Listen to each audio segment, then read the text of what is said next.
eu sentia que eu não conseguia me doar tanto à maternidade por causa dessas limitações. Ela tá no berço chorando. E aí, o que a mãe faz? Quem é que vai conseguir ficar uma noite inteira com o bebê no colo? Então, em algum momento, ela tem que ser posta no berço, na cama, no leito dela de dormir.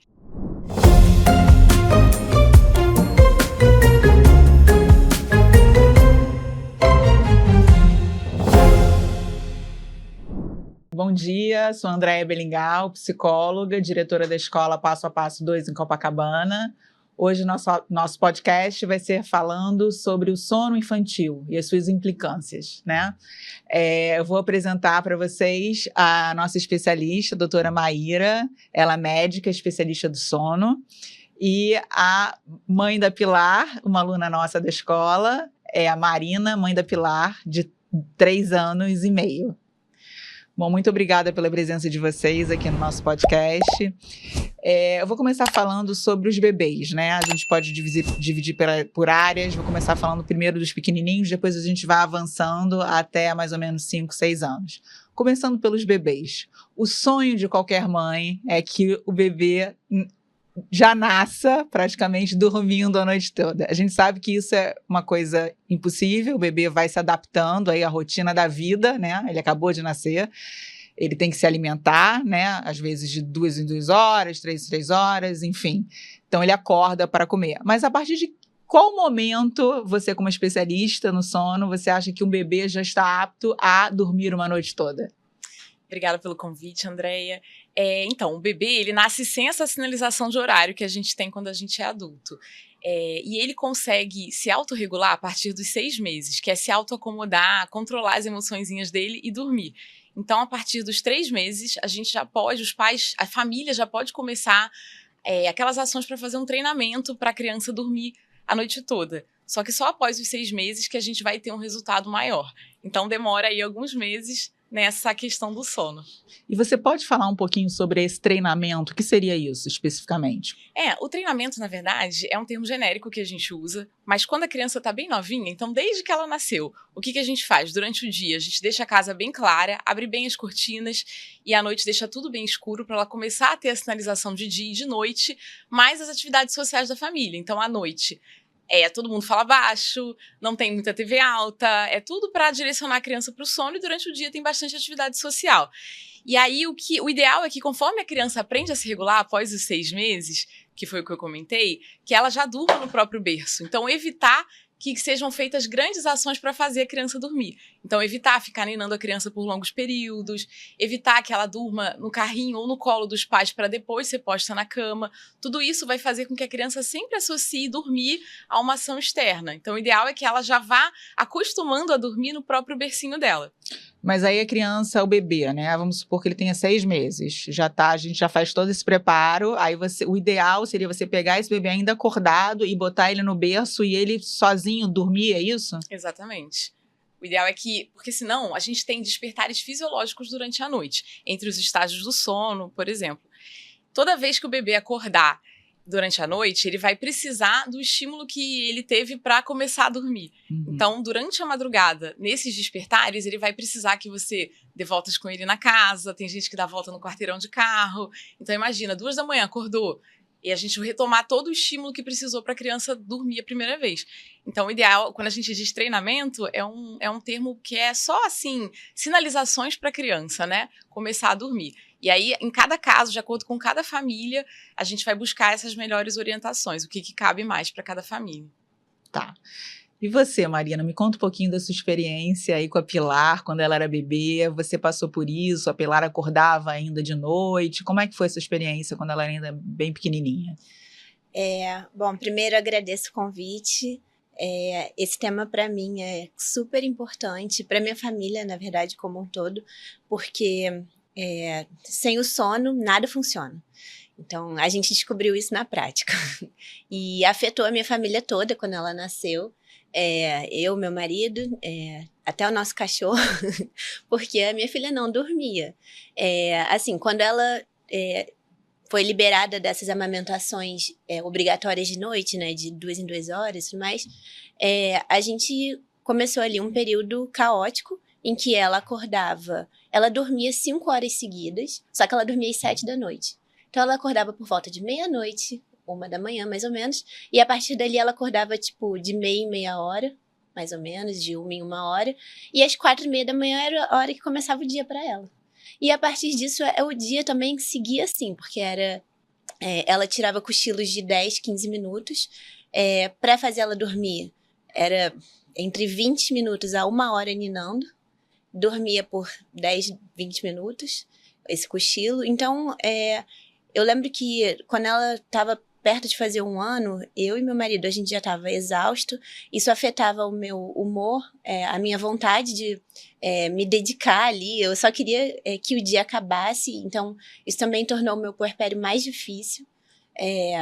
Enfim, foi muito difícil pra gente. E em determinado momento, quando ela já tinha mais ou menos 1 ano, uma amiga minha falou que tinha buscado ajuda de especialista e a gente resolveu ir atrás, mas assim, a gente estava tão desesperado que o nosso objetivo era só diminuir o tempo ninando. A gente falou assim, vamos tentar uma psicóloga para ver se a gente nina 10 minutos e ajuda, mas enfim, mudou toda a nossa vida. Mas é isso, basicamente o primeiro ano da minha filha, a gente queria arrancar o cabelo, foi muito difícil, afetou a nossa dinâmica completamente em termos de trabalho, de estudo. A gente se sentia exausto o tempo todo e eu sentia que eu não conseguia me doar tanto à maternidade por causa dessas limitações de vida, né? Porque você não dormir é horrível. Então, assim, para a criança é ruim, para os pais é ruim, enfim. A minha experiência inicial foi essa. E você chegou a fazer uma preparação para quando a Pilar nasceu, para que você não passasse por isso, como a doutora Maíra falou, ou você foi pega de surpresa? Como é que foi essa introdução eu e meu marido ao sono? Somos 2 nerds, a gente é super dedicado a tudo que a gente faz. Então, quando eu engravidei, a gente lia livro, buscava informação, a gente fez um curso de tudo. A gente fez curso de primeiros socorros, curso de sono, curso de alimentação, enfim. E um deles foi o de sono infantil. Então, antes dela nascer, a gente já sabia o básico, que era para dormir no escuro, não bota luzinha, né? Que era uma coisa que meus pais faziam. Tem o charutinho que ajuda no início, né? O charutinho que faz que ela se sente mais confortável. O ruído branco. Então, a gente tinha aprendido muita coisa da teoria. Mas quando nasce, assim, é um mundo completamente novo. Parecia que a gente não sabia manipular aqueles conceitos que a gente tinha aprendido. E a gente ficou completamente perdido. E a gente foi se enforcando, porque todas as coisas que a gente tinha aprendido, a gente não conseguia fazer. E a gente só ia criando associações de sono ruins, problemas ali na hora de botar ela para dormir. A gente não conseguia manipular o ambiente direito. Enfim, então a preparação ela foi importante, mas até mais pra gente saber que a gente estava fazendo tudo errado, para identificar os problemas do que qualquer coisa. E você amamentava a Pilar no peito ou Sim. ela era de fórmula? Não, eu amamentava ela. E mesmo depois, quando ela começou a introdução alimentar, esse problema não melhorou? Não, foi piorando. Foi piorando. Assim, quando ela tinha 1 ano, a gente estava nesse nível aí que eu falei. Às vezes era 1 hora ninando ela.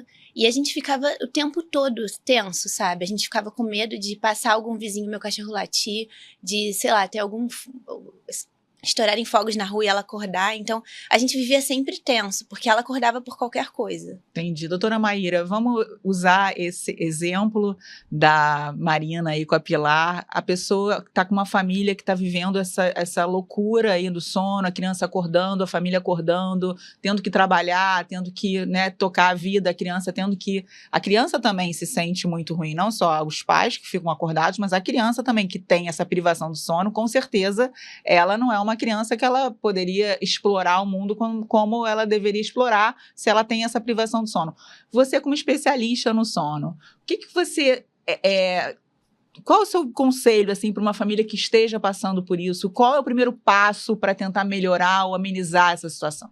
Acho que o primeiro passo foi o que eles fizeram, né? Que foi buscar ajuda. Porque imagina, 1 ano nesse padrão, isso começa a afetar a saúde mental de vocês, saúde física também, como você comentou, que são os prejuízos da privação do sono. E aí, o que a gente faz, né? Seria detectar essas associações inadequadas. Você quer comentar um pouquinho quais eram? Associações... Pra gente ir destranchando, por exemplo. Então, a principal associação dela era colo. Então, para dormir, colo.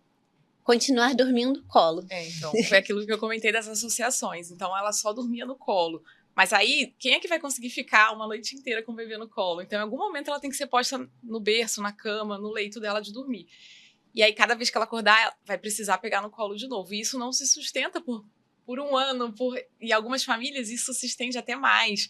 Então, às vezes, até 4, 5 anos vai esse padrão. Então, a gente vê pais exaustos, cansados. E aí, o que pode ser feito com um plano de ação? Tentar justamente mudar essas associações. Não é tão simples e tem várias técnicas que dá. Quando a gente fala, parece fácil, mas para pôr em prática, eu imagino que para a Marina e para a família não tenha sido fácil. Uma delas, por exemplo, é confortar a criança. Então a criança está bem, ela já está de fralda trocada, ela está alimentada, ela está com a roupa sequinha, ela está toda confortável. Confortou a criança, ela ainda está acordada, você põe no berço. E aí você espera. Só que aí a maioria das crianças vai chorar.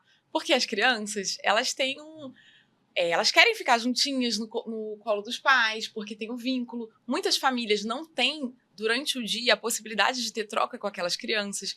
Então, o único momento de contato é o momento noturno. Então, o sono é um momento de separação. Então, só por isso já seria estressante para as crianças. E, às vezes, a gente não tem muito convívio, então é a hora de interagir. Então, elas ficam, oba, agora eu vou brincar. Então tem que tomar cuidado também com as atividades que são feitas, tem que ser tudo relaxante, tudo calminho, nada de vamos brincar, para poder direcionar a criança. Então uma dessas estratégias seria confortar e colocar no berço. E aí, colocou no berço, o ideal seria que ela dormisse sem intervenção. Então evitar, até o momento que ela estiver no berço, ficar dando palmadinhas, às vezes passando a mão nas costas, às vezes a criança fica apertando, porque ela só vai conseguir dormir com aquilo. Mas ela tá no berço chorando. E aí, o que a mãe faz? Aí tem várias formas. Você pode pegar de volta, que seria pegar e confortar novamente, e aí ela parou de chorar, você devolve no berço. Aí ela chora de novo. E aí você vai fazer isso algumas vezes até que ela acostume, durante alguns dias. E aí a gente tem que ver o quanto que aquela família, aqueles pais, eles estão dispostos a passar por isso. Porque alguns pais não topam que a criança chore, não tem uma certa tolerância ao choro e a gente respeita isso. Então, vai tentar achar uma forma que seja menos desconfortável para a família como um todo. Mas uma das técnicas é essa, de ficar colocando no berço e tirando. Uhum. Quando a criança é um pouquinho mais velha, a gente pode colocar uma cadeira do lado da cama e ir distanciando essa cadeira cada vez mais do quarto até que os pais saiam de cena para a criança ir ganhando segurança de que ela vai dormir sozinha. A gente também pode usar um objeto de transição, dependendo, isso a equipe de psicologia ajuda muito. A gente tem psicólogos do sono que são especialistas nessas técnicas. Então, uma criança um pouquinho mais velha, ela já pode ter no berço algum objeto. Então, por exemplo, um ursinho de pelúcia, uma naninha. A criança mais nova é a naninha, que é aquele, para quem todo mundo dessa faixa etária vai saber, sim, mas é uma toalhinha que pode ter um bichinho em cima. Antes de um ano, a gente evita, principalmente 6 meses, pelo risco de asfixia. Sim. Mas depois você já pode ter objetos no berço. Então, aquilo ali, toda vez que ela vai dormir, vai ser apresentado para ela. Então, ela começa a associar. E essa associação é considerada positiva, porque ela está empoderando a criança a confiar nela mesma e, agora eu vou dormir. Então, ela se conforta naquele objeto e dorme. Então, criar associações positivas. Então, é o pijama, são as musiquinhas para dormir, mas tudo em direção ao sono. Então, essas seriam algumas das técnicas. Aí a gente tem, por exemplo, uma madeira para ajudar, ela pode ser dada até certo horário. Depois disso, ela pode, por exemplo, acordar toda hora para mamar e só voltar a dormir com a mamadeira. Isso pode ser ruim, porque aumenta a diurese à noite, a criança vai acordar mais para fazer xixi. Você vai ter a questão, conforme ela vai formando a dentição, de ter que higienizar os dentes. Você pode ter refluxo, porque a criança vai mamar, mesmo que você espere um pouquinho que ela arrote, ela vai deitar de novo, e aí, que já é fisiológico no bebê, mas você pode predispor isso, então, depois de um certo momento, não é tão interessante. Certo. E, assim, alguns hábitos, por exemplo, tem bebês que vão lá para a escola que estão muito acostumados a dormirem no peito. A mãe coloca a amamenta e aí depois que o bebê dorme, ele mamando, e aí a mãe coloca direto no berço. Como é que é isso? Porque aí a criança vai para a escola, né? E a gente não tem peito, né? Para oferecer. E aí a criança foi a vida toda acostumada a dormir dessa forma. E como é que a gente faz? Isso. Aí a gente tem a amamentação e tem uma sucção não nutritiva, né? Que às vezes o bebê fica usando ali a mama como se fosse uma chupeta. Uma chupetinha. E isso acaba ajudando ele a relaxar e a induzir o sono. Uhum. Então, chupeta é uma outra coisa, já que a gente tocou nesse ponto, que é um pouco controversa, né? Então, algumas famílias podem achar que a chupeta, não sei se a experiência da Marina, ela pode ajudar como se fosse esse objeto de conforto durante alguns meses. Depois disso, ela pode atrapalhar na formação tanto da dentição quanto da musculatura ao redor da boca. Então, não é bom que isso prolongue. Mas, por exemplo, talvez nessa fase, para ajudar a criança a ir para a escola, talvez fosse interessante. Ou que um pouquinho antes da criança começar a ir para a creche, os pais já tentem tirar essa associação, ou seja, terminou de mamar, acordada, aí depois induzir a criança, pôr no berço. O ideal seria separar um pouquinho, mas quando é muito bebezinho, acho que deve ter sido o que aconteceu com a Marina, não dá, porque eles têm o sono muito picotado. Uhum. Então é quase que natural eles dormirem no peito. Sim. Então vai ter uma fase que isso vai acontecer. Sim. E também não dá para ficar muito, Marina, não sei se você percebeu isso depois que passou essa confusão, se cobrando demais, porque é a fisiologia do bebê. Ele é totalmente dependente, vai chorar mesmo, vai precisar de peito, os pais vão ter que estar disponíveis para atender essas demandas, e isso é bem exaustivo, mas só depois que a gente consegue ir tirando essas associações, Andréia. Então, o ideal seria que tirasse antes de começar essa introdução na creche. A associação, não o peito. Sim. E me diz uma coisa, em relação à alimentação, né? A gente observa lá na escola que os bebês que mamam no peito, né? Ou começam uma introdução alimentar, eles têm, não sei se isso é coincidência ou não, mas eles costumam ter um sono mais leve. Aí os bebês que tomam mamadeira, dependendo da fórmula, às vezes a gente sente que a criança meio que dorme, apaga depois de uma mamadeira. Isso tem a ver, como se fosse assim, um adulto que come uma feijoada, fazendo associação, o adulto come uma feijoada, tem um sono mais pesado, o adulto come uma salada, uma alimentação mais balanceada, tem um sono mais leve, porque assim, a gente vê muitos bebês com a fórmula, eles costumam apagar. Isso tem alguma coisa a ver? Olha que curioso. Pode ter, porque a gente tem momentos fisiológicos de mais sono durante o dia, momento que todo mundo vai ter sono, mas, por exemplo, o adulto, se a gente tiver uma refeição mais pesada, isso é mais pronunciado, porque a gente tem o que a gente chama de maré alcalina. A gente aumenta a liberação para a corrente sanguínea de compostos que favorecem a sonolência. Então, a gente consegue modular esse nosso comportamento natural do sono.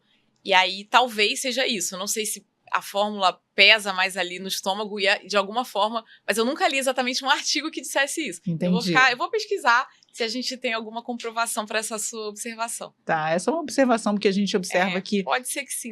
Os bebês que tomam, dependendo da fórmula, eles costumam dormir mais pesado que outros que ainda não, que estão se alimentando mais naturalmente. A gente observa isso. Okay. Mas era só uma observação. E você, Marina, me diz uma coisa em relação à alimentação da Pilar, né? Quando ela já saiu dessa fase de bebê, começou a se alimentar melhor, você sentiu que o sono dela teve alguma alteração no sono ou foi a mesma coisa?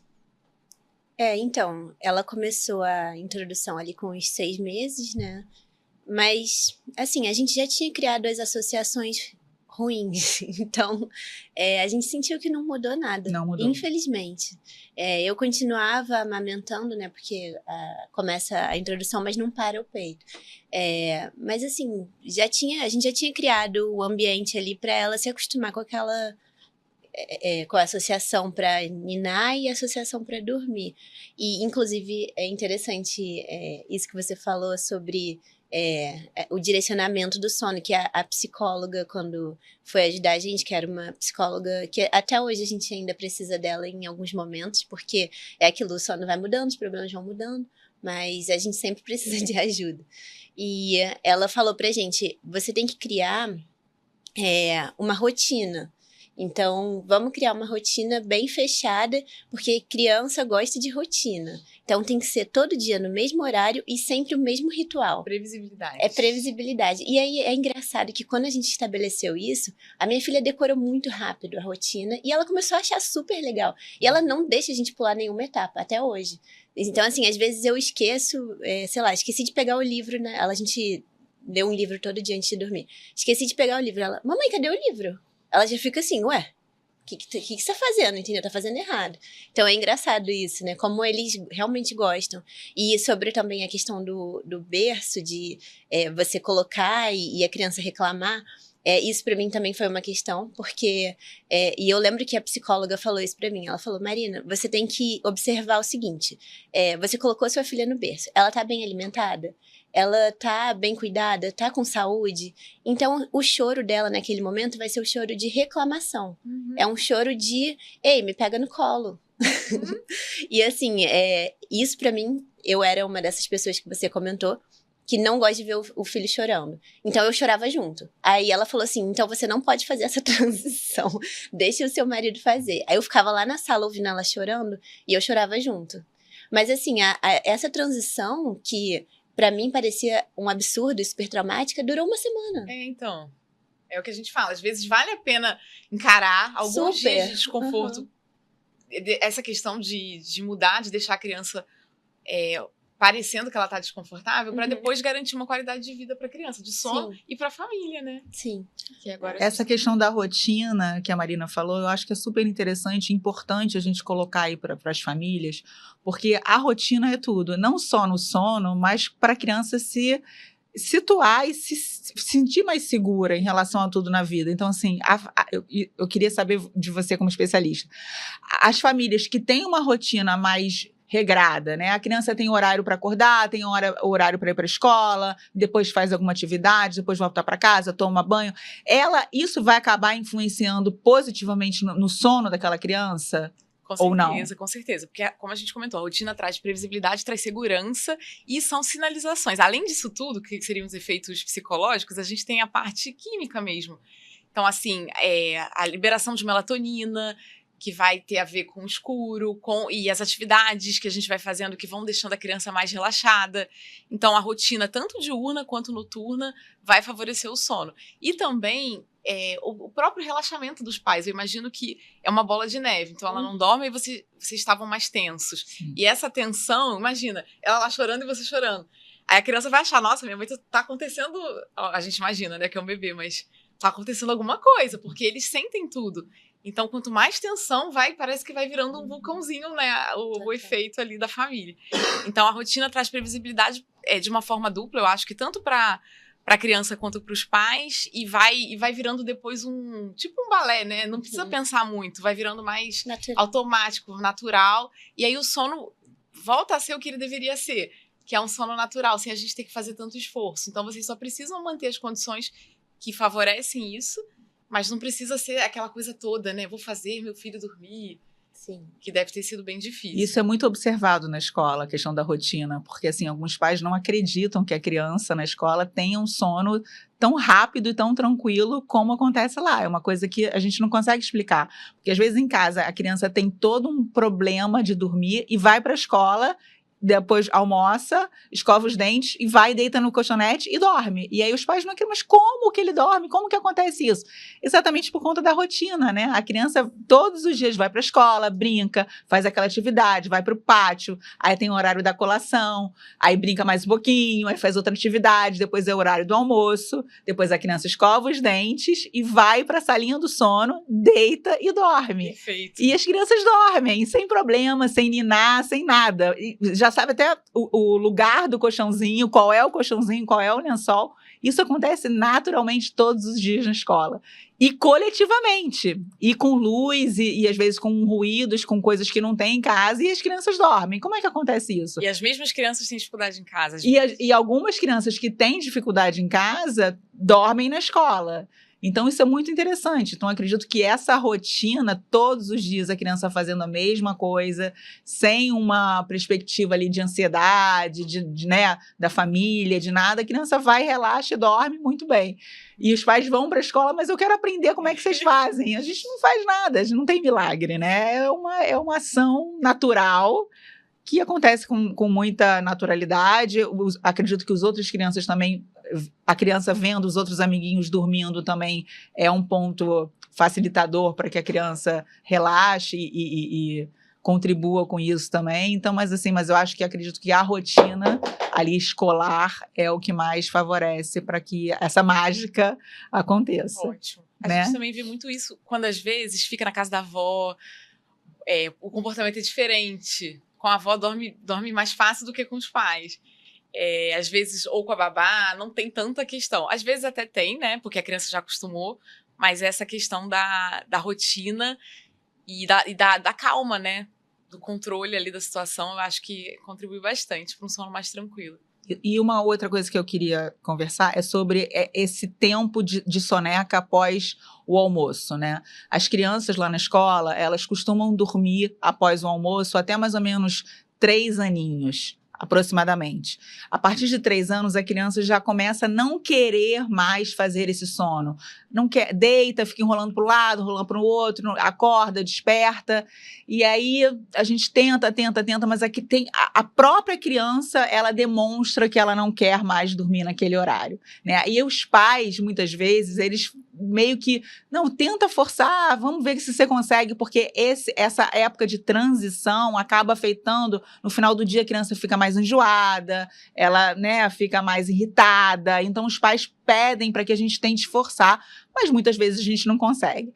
Então eu queria que você falasse, quando é que esse soninho da tarde, a criança passa a não precisar mais de ter um sono durante o dia, sendo sono unicamente, exclusivamente à noite? Quando é que isso começa a acontecer? Isso, a gente tem essas sonecas, geralmente até 2, até uns 3, 4 anos. Depois ela pode ficar com uma sonequinha até os 6 anos, na parte da manhã. E depois não tem mais. Então, geralmente, de 4 a 6 anos, a gente tem a perda da soneca. Só que é muito individual. Então, tem crianças que são mais alertas, seguindo o perfil dos pais um pouco. A gente, às vezes, já começa a observar que é parecido, geralmente, porque isso é determinado geneticamente. Então, é natural. É bem isso que você falou, André. Ela vai perder mesmo. E aí, se a gente fica forçando muito, já percebeu, então não força. Porque é aí que a gente cria uma ansiedade em relação ao sono, que é a pessoa ficar ali deitada tentando dormir, sendo que não tá na hora dela dormir, ela não tá com sono. Então é perfeito, é isso. Seria geralmente uns 4 anos. Tá. Queria escutar de você, Marina, sua experiência em relação a isso, que eu sei que é uma questão que aconteceu com a Pilar na escola. A Pilar, ela está numa fase de não querer, às vezes ela dorme, mas às vezes ela não dorme, e quando ela não dorme, ela fica muito irritada à noite, e isso acaba sendo um problema aí para a família. Eu queria que você falasse um pouquinho disso. Então, basicamente, a Pilar, ela até os 2 anos não estava na creche. Quando entrou na creche, eu coloquei ela só no primeiro período, né, meio período de manhã, para que ela continuasse fazendo o cochilo à tarde, porque foi o que eu falei, o sono pra gente foi tão traumático que quando ela fez 1 ano e 3 meses, que a gente conseguiu consertar, a gente não deixava ninguém mexer nisso. Então, assim, ela já tinha o ritual do cochilo ali em casa perfeito, a gente falou, não, ela vai continuar aqui. Então, a gente botou ela com 2 anos. E aí, na creche, ela não fazia o cochilo porque ela voltava antes. No meio do ano passado, a gente colocou ela pro integral. E no primeiro dia, eu já fiquei super nervosa e falei pra Andréia, a Pilar não vai dormir, ela não vai tirar o cochilo na escola, porque ela tem todo um ritual, ela dorme no quarto dela sozinha, ela é toda, assim, metódica pra dormir, ela não vai conseguir dormir na creche. Aí, no final do dia, a Andréia, ela dormiu super bem, foi tudo bem. Aí eu assim, eu já fiquei, como assim? Então, assim, é isso que a Andréia falou, na escola é um mundo à parte. Então, teve essa situação. E aí, a partir daí, então, no meio do ano passado, ela tirava o cochilo tranquilamente na escola. Só à tarde? Só à tarde. Não, ela tirava um cochilo só. Ela fez a transição para um cochilo quando ela tinha por volta de 2 anos, assim. E aí, ela passou a dormir só uma vez por dia. Bom, quando chegou mais ou menos no início desse ano, ela já estava com 3 anos, ela faz em novembro, ela começou a não querer tirar o cochilo. Então, um dia ou outro ela não dormia. E aí, quando eu buscava na escola, ela estava completamente irritada no final do dia. Então, por exemplo, eu sempre levo um lanchinho, né? Eu levava uma banana. Ela chorava porque eu não levei a uva, sei lá. Eram motivos assim. Ela me dava o adesivo para guardar, eu botava na minha mão. Ela chorava porque eu botei na mão esquerda. Então, assim, umas crises completamente absurdas e que fogem completamente ao padrão dela. E aí, isso tava me deixando muito nervosa, porque é aquilo, a gente não quer ver a criança assim. E aí, eu conversei com a escola, fui na escola, eu e meu marido, conversamos com a escola.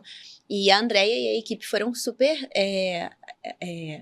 compreensivos com a gente e, como é a bandeira da escola, eles realmente prestam atenção em cada aluno. E eles ajudaram a gente a tentar insistir, né, no limite do possível, então, sem forçar nada. Então, começaram até a fazer carinho, conversar com ela e tudo mais, pra ver se ela dormia. E aí ela começou a tirar, assim, o cochilo, mas, assim, não eram todos os dias da semana e tudo mais. E aí, o que acontece? Tem mais ou menos uma semana, a Pilar chegou da escola, e aí ela tava desenhando em casa, e ela falou assim, mamãe, faz um carinho em mim. Aí eu falei, tá bom. Aí eu tava fazendo um carinho nela. Ela falou, eu queria conversar com você. Sim, ela tem 3 anos. Aí eu falei, o que houve, filha? Mamãe, eu não quero mais dormir na escola. Aí eu falei, filha, mas a gente já conversou, é importante, você fica mais alegre no final do dia, mais animada, né, pronta pra brincar em casa comigo. Aí ela falou assim, mamãe, mas eu não quero. As minhas amigas não dormem mais, eu quero brincar com elas. Eu durmo no final do dia, eu não preciso dormir na escola.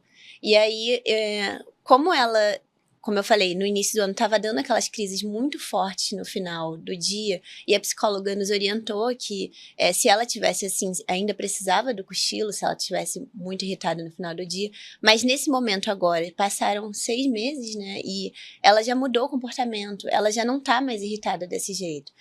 Quando ela conversou isso com a gente, eu falei pra ela, então vamos fazer um combinado. Eu vou ficar de olho em como você fica no final do dia e vou falar com a creche pra te liberar do soninho. Se eu notar que isso tá te afetando, a gente conversa de novo, tá bom? Ela, combinado. E aí foi isso. 3 anos de maturidade.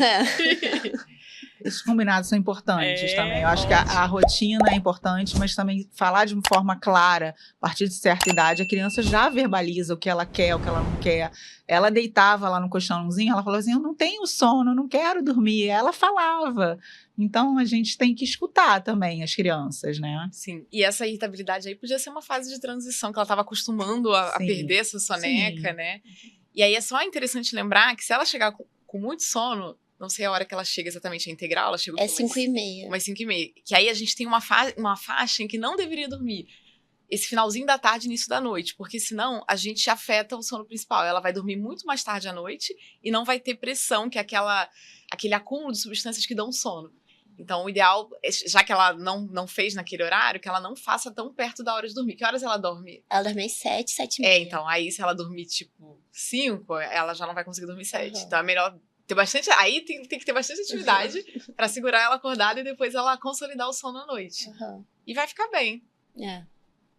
Uma coisa que a gente observa lá na escola, no berçário, estou falando agora dos bebês, a gente tem uma sala onde eles brincam, tem a estimulação, outra sala, que é a salinha do sono, com uma luz mais reduzida, com os bercinhos, com as caminhas montessorianas, e uma outra sala da alimentação. Então, na Passo a Passo, a gente tem 3 espaços separados. Quando as crianças são maiores, a gente tem uma outra sala, que a gente põe a salinha do sono, que as crianças ficam deitadinhas ali no colchonete. Isso é um espaço da minha escola, né? Porque, assim, normalmente as creches, elas têm no berçário um espaço único, onde a criança dorme, a criança brinca, a criança se alimenta. Para um bebê, eu acho isso um pouco ruim. Eu queria saber a sua opinião, porque, assim, quando a gente montou a escola, eu fiz questão de fazer um espaço separado, exclusivo para o bebê, na hora do sono, porque eu acho que é muito importante o bebê ter um sono reparador, né? Então, eu acho que essas creches que têm um espaço all-in-one, que a criança come, dorme e se alimenta no mesmo espaço, a criança vai dormir, é claro, mas você não acha que ela acaba dormindo por exaustão? Como é que é isso em relação ao sono do bebê? Isso, o ideal é ter um ambiente para cada momento, porque isso também atua como uma sinalização para o nosso cérebro. Então é excelente que esteja separado. Entrou naquela sala, ele já tem os estímulos para perceber, é aqui que eu durmo. O cérebro, né? Não exatamente. É aqui que eu durmo, é aqui que eu como, é aqui que eu brinco. Não é excelente. Isso a gente recomenda em todas as faixas etárias, André, até para os adultos. Por exemplo, a pessoa trabalha de home office, a gente pede para que não seja no quarto onde ela vai dormir. Então é muito importante essa sinalização do ambiente. Isso é ótimo. Com certeza é um sono mais de qualidade melhor, né? E a criança também, eu acho que com barulho ela pode ficar meio que acordando, despertando. Não tem essa questão, assim, do sono, você acaba ficando picado? Sim, em relação ao barulho? Quando a gente dorme e a gente vai aprofundando o sono, a gente responde menos aos estímulos ambientais. Então, conforme ela aprofunda alguns barulhos, talvez ela não acorde. Mas, com certeza, um ambiente silencioso é uma condição fundamental para a gente dormir. Então, entre uma sala silenciosa e uma sala que vai ter outras crianças brincando, o ideal é que a gente separe sono numa sala silenciosa. E à noite em casa? Alguns pais usam recurso de ruído branco. Isso é positivo, é negativo? O que você acha? Então, não precisa. Não precisa. O ideal seria o silêncio. O que acontece? O ruído branco, ele pode agir como uma forma de relaxamento. É como se fosse assim, como se ele bloqueasse outros estímulos. Então, às vezes, os pais moram num lugar que não dá para bloquear totalmente, ou dá para ouvir os carros passando na rua, ou tem algum bar, alguma música alta perto, e aí talvez o ruído branco ajude a criança a cancelar os outros barulhos, que é um ruído como se fosse um chiado, que não traz nenhum afeto, nenhuma emoção. Não pode ser uma música, não pode ser nada que a criança consiga cantar, pensar. É como se fosse um cancelamento do restante. E aí, nesses casos, pode ajudar, mas assim, talvez como um resgate, não precisa fazer isso, que tô acostumando a criança a dormir, não precisa de largada já usar ruído branco. Não tem necessidade. O ideal seria um quarto silencioso mesmo. Existiu aí nos anos 90, não sei se você ficou a par disso, com certeza deve ter ficado, nos Estados Unidos, uma corrente de médicos que falavam que a criança tinha que dormir no barulho, tinha que dormir na claridade, tinha que dormir na loucura, para ela se acostumar e depois não ter problema com isso. Você chegou a participar dessa leitura? Não participei, mas eu já ouvi falar, mas não, o ideal seria dormir no silêncio mesmo na soneca, que também tem isso, como é que eu faço na soneca, né? Eu deixo tudo claro para saber que é dia. Não, a criança vai dormir, você pode escurecer o ambiente, pode dar conforto para ela, não tem necessidade de ser tão extremo assim, né? E aí, em outras situações que esteja barulho, ela vai dormir, se ela tiver com sono suficiente para dormir, se for adequado o horário, o local, o horário para ela dormir. Então, acho que não precisa a gente ser tão radical assim, né? Não é um treinamento de guerra, é a vida. Agora eu queria falar com vocês sobre pesadelo. Não sei se já aconteceu aí com a Marina. Quando é que isso deve ser uma coisa que os pais têm que se preocupar? Quando é recorrente, a criança que fica acordando muito à noite, sonos, né, mais perturbados, às vezes a criança fala de noite, grita. Como é que é essa questão? Já aconteceu com você, Marinha? A gente não teve, Nunca mas assim, eu ouvi falar no terror noturno, essas coisas, a gente nunca teve, mas sei que existe e sei que é um problema para muitas famílias. Apesar, assim, o nosso problema realmente era a questão das associações. Então, a gente chama isso de parassonias, que são comportamentos indesejados no sono. O pesadelo, ele acontece mais no sono REM. Então, é um sono com conteúdo desagradável e a criança vai acordar, geralmente ela lembra do que ela sonhou, do conteúdo. Se isso for recorrente, a criança começa a associar, ter um medo de dormir, de ter o pesadelo. Aí, nesse caso, vale a pena a gente intervir. Geralmente, as intervenções são comportamentais, com apoio da equipe da psicologia. Raramente a gente precisa medicar uma criança que está tendo pesadelo. Só que vale a pena a gente repassar tudo, quais estão sendo os estímulos que a criança está recebendo durante o dia. Porque durante o sono, principalmente durante o N3, durante o REM, a gente tem consolidação de memória, processamento de emoções.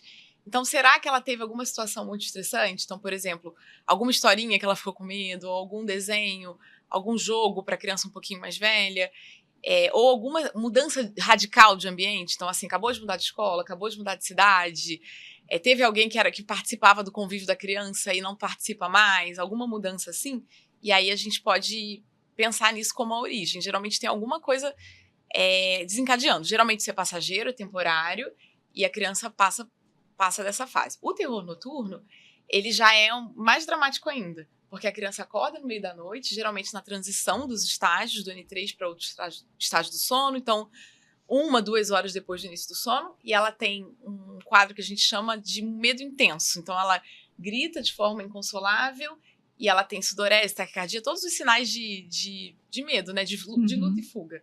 Sistema adrenérgico ativado. E aí, às vezes, pode demorar a sair desse quadro, os pais não conseguem consolar. E aí, a mesma coisa, a gente vai ver se a criança não está privada de sono, se ela não está ingerindo nada com cafeína. Às vezes, tem algumas famílias que podem dar achocolatado perto da hora de dormir. Aqui no Rio é muito comum mate na criança mais velha. E a cafeína tem esse poder também de deixar o nosso sono mais superficial, mais agitado. Então, revisar os hábitos e ver se a criança não tem um outro distúrbio do sono que a gente pode estar... Esse distúrbio, a parassonia, o terror noturno, pode estar levando a culpa, mas às vezes a criança está, por exemplo, roncando, ou ela tem uma uma obstrução de respiração à noite, e isso pode desencadear tanto as parassonias como o apertamento dentário, o bruxismo. Então, a gente precisa ver se a qualidade do sono da criança está bem.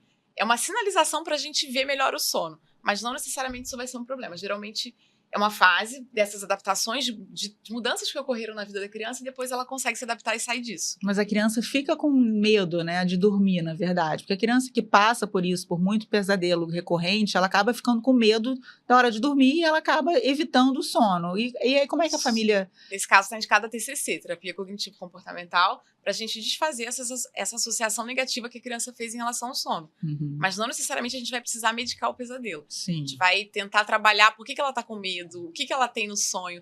Então, tem algumas técnicas que não sei se... Não é o seu caso, porque ela não teve isso. Mas, por exemplo, dá um poder para a criança. Essa varinha aqui é quando o monstro aparecer, e você pode trabalhar de forma lúdica os medos da criança. Spray contra monstro. Spray contra monstro, ou se a criança for mais velha, fazer um quadrinho para ela ir acompanhando de bonificação. Ensinar a criança a botar um super-herói, por exemplo. Então, um boneco de um super-herói, ele tá aqui, ele vai espantar todos os medos. Trabalhar de uma forma lúdica para saber o que ela está tendo medo. Então, e os pais também têm que observar o que as crianças estão vivenciando ao longo do dia. Exatamente. Porque se você coloca uma criança para ver desenhos, né, que são não para a faixa etária dela, né, jogos eletrônicos com arma, com morte, com sangue, isso tudo a criança às vezes não está pronta, né, para elaborar essas coisas, e acaba afetando o sono e vai causar um medo inconsciente na criança, que ela vai estar despertando esse terror aí na hora de dormir. Isso, principalmente o pesadelo. Porque o terror, a criança, às vezes, ela não costuma lembrar tanto. Ela não tem a memória que aquilo aconteceu. Mas é importante, Andréia, nessa abordagem, a gente não validar o que a criança está sentindo. Não adianta falar, não, isso não existe. Porque aí a criança fica desesperada. Porque, assim, ela confia em você é a única referência dela, e ela tá com muito medo. Então, você tem que respeitar. Se você falar que não tem nada daquilo, que não tem monstro... talvez você está passando por cima e ela não conta nem mais com você para dividir essa angústia. Então, tem que ter uma orientação profissional de psicólogos. A melhor forma da gente acolher a criança, o medo dela, e falar, não, você consegue passar por isso. E às vezes são coisas que a gente não imagina. Então, às vezes a criança vê uma sombra, e aí ela acha que na sombra tem um... Você não imagina, assim, que ela está imaginando, que ela está pensando tanta coisa, porque elas têm imaginação muito fértil. Sim. E elas estão nessa fase de desenvolvimento, então elas começam a fazer associações que às vezes a gente não tem acesso. Por que ela está com medo? Uhum. E às vezes até fantasia, né? Que o pai vai desaparecer, que a mãe vai desaparecer, dependendo da fase que a criança esteja vivendo, ela acaba fantasiando muita coisa, e isso pode, na hora que ela está ali sozinha, no quarto, naquele momento transitório entre não dormir e dormir, esses pensamentos podem vir gerando essas ansiedades para a criança. Sim. Não é? Sim. Exatamente. E agora, em relação a tela, telefone, televisão, como é que isso acaba influenciando negativamente? Porque alguns pais acham que a criança deitada ali na cama, vendo um desenhozinho antes de dormir, isso vai favorecer o sono para a criança relaxar. Na verdade, isso é o efeito contrário, não é? Geralmente, sim. O que acontece? As telas, elas têm, então, a claridade. Essa claridade, principalmente no espectro azul, na frequência azul que a gente encontra nas telas, ela vai atrapalhar a melatonina, que é a substância que vai facilitar o começo do nosso sono. Ela é liberada fisiologicamente no horário, é uma das sinalizações que está na hora de dormir. Então, quando a gente põe a luz, a gente já bagunça esse eixo da melatonina. Além disso, tem um estímulo para o cérebro da criança. Então, ficar acompanhando, eu sempre falo que não tem como competir com uma tela. São estímulos muito intensos, são muitas cores, tem som. Então, aquilo estimula o córtex da criança, que é a região do cérebro onde a gente vai processar aquilo tudo, e ela vai ficar mais ligada, vai ser mais difícil. Fora o conteúdo, né? Então, a gente não sabe se aquilo não vai deixar a criança mais excitada, mais animada do que relaxada para dormir. Então, essa é uma das associações que não é interessante, a tela. Então, a partir de certa idade, pode introduzir a tela, mas é um período curto, e o ideal é que seja longe do período principal do sono, para ela não ter essa associação logo antes de dormir. Tá. Marina, em relação a Pilar, aí você passou por vários problemas aí desde que ela nasceu, e depois você foi contornando, vivenciando, mudando as suas técnicas, né? Qual você acha que foi, assim, um pulo do gato para fazer com que a Pilar começasse a dormir bem? Acho que 2 pontos os mais importantes foram alterar a associação de sono dela, que estava errada, né? Assim, com todo respeito a quem, né, entende que é bom botar o filho para dormir ninando, assim, isso pra gente era um pesadelo. Então você parou de ninar a Pilar e isso. ela passou a dormir sozinha no berço. E isso, assim, quando começou a acontecer a gente ficou impressionado, e a gente tem a babá eletrônica até hoje. A gente ficava olhando assim, e aí a gente vê ela aprendendo a se ninar. É muito incrível. Ela deitava no berço com a naninha, aí ela ficava meio que rebolando, sabe? O bumbum de um lado pro outro, e aí ela dormia. Sim. Ou então, às vezes, hoje em dia, quando ela acorda, assim, às vezes, como ela dorme cedo, dorme mais 7, a gente não dorme essa hora, né? A gente fica vendo pela babá eletrônica. De vez em quando ela mexe para um lado, aí a gente vê o olho aberto, aí ela pega e começa a fazer carinho assim no cabelo e volta a dormir. Então, isso é incrível, você dá autonomia para a criança aprender a se colocar para dormir. E o outro ponto é a rotina. Então, assim, criar o ritual de sono e não alterar isso, porque ela adora essa previsibilidade, isso deixa ela muito relaxada de noite e ela gosta de participar do processo. Então, ela toma um leitinho antes de dormir ainda. Ela faz o leitinho junto com a gente, né? Ela pede para participar, o livro também que ela vai escolher para a noite, ela pede para a gente dar 3 opções todo dia. Então, a gente separa, ela escolhe a naninha que ela vai dormir, ela dorme ainda com a naninha. Então, esse processo é incrível. E assim, vou te falar, eu não tenho outro tema para mim que é mais importante do que o sono infantil, para minha família, pelo menos. Porque foi tão virada de chave na nossa vida quando ela começou a dormir, que eu e o Lucas, a gente tinha um discurso de derrotismo quando terminou o primeiro ano dela. A gente estava assim, olha, a gente nunca mais vai ter filho, resolvido. A gente não faz mais nada além de trabalhar e cuidar dela, e a gente tava assim já, aceitando. E quando a gente teve essa mudança de chave, a gente ficou tão animado que agora eu tô fazendo doutorado, ele também, então a gente trabalha, faz doutorado, tem ela, meu marido dá aula, e a gente começou a pegar várias atividades porque a gente viu o tanto de tempo livre que a gente tem hoje em dia. Para viver. Exatamente. Então, assim, pra mim, acho que são esses 2 pontos. E hoje a Pilar dorme quantas horas à noite? Ela dorme às 7, 7h30 e 7h30 da manhã a gente acorda ela. Muito bom. Eu queria saber, você como especialista, você mandou um quadro pra gente. Quantas horas qual é o ideal de número de horas para que a criança durma? Você pode dar esse... Sim, a gente tem até uma imagem, isso é por faixa etária, e é uma faixa, né? Então, é como se fosse uma curva. A maior parte das crianças está ali. Então, por exemplo, de 4 meses até 1 ano, seriam de 12 a 16 horas. Isso direto a noite toda? Na verdade, a criança tem despertares fisiológicos entre os estágios do sono. Então, não necessariamente ela vai dormir 14 horas direto. Ela pode acordar algumas vezes. Seria a necessidade diária dela total, né? Que vai se concentrando à noite conforme ela vai se aproximando mais de 1 ano. No início, é picotado ao longo do dia. E vai concentrando mais à noite e ficando aquelas sonequinhas residuais. Primeiro 2, depois uma sonequinha. Aí de 1 ano a 2 anos já diminui um pouco.